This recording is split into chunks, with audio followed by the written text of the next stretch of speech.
Welcome back. So now that you're ready to start weaving, I'll give you a forewarning. This will take a little bit, and when you're getting started, it'll take a little bit longer. You have to make sure that you're doing everything correctly. You want to look at your spacing and see that that's right, but you'll get the hang of it eventually and it'll go faster, I promise. I'm going to demonstrate with a much shorter piece of yarn, just for simplicity's sake. But what we'll do here is we'll go under this first one, over, under, over, and so on and so forth. You can only do so many of these at a time. I stop every about fourth thread and just pull it through a little bit, and then taking note of what I was doing, I'd just gone under this one, so I'm going to go over this one, and so on and so forth, just like this. Pull it back tight again.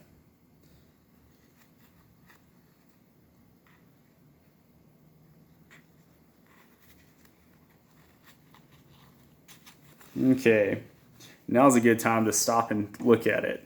You can say, well, it's alternating each one, so I've done that correctly.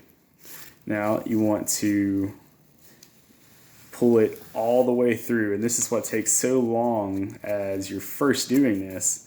You also want to pull this over closer to the edge. You want to leave a little bit of room here, but we're just going to pull it, and we're going to say at this point right down here is where I'm going to stop at.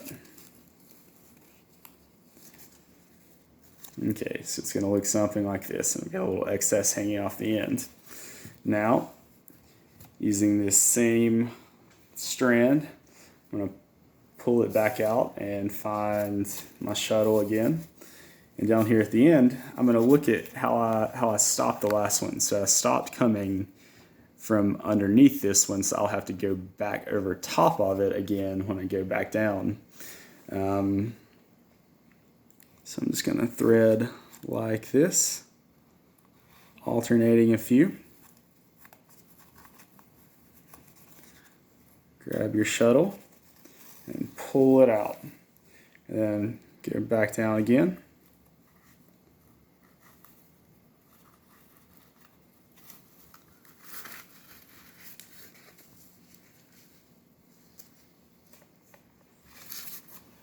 Pull it out.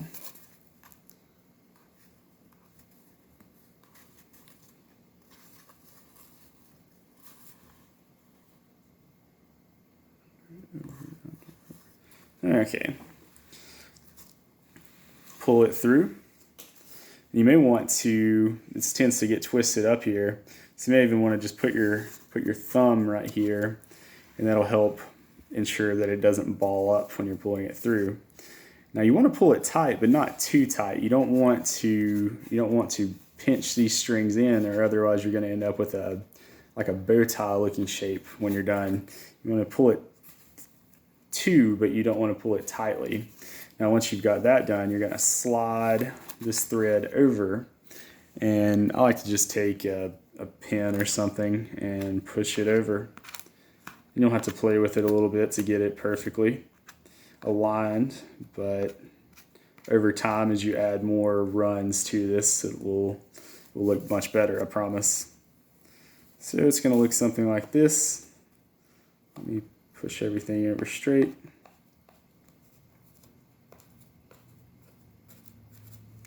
And voila, there's your first run. So it's over this one, I'll go under, and then when I get back here, I'll alternate again and just keep pushing these over. Take your time. Make sure after you've gone through that I'm alternating each one, and it should be, opposite of what the thread next to it looks like. If it's over one of these cross weaves on this one, it should be under on the one across from it. So take your time, get the hang of it, and I'll show you the finished result here in a bit.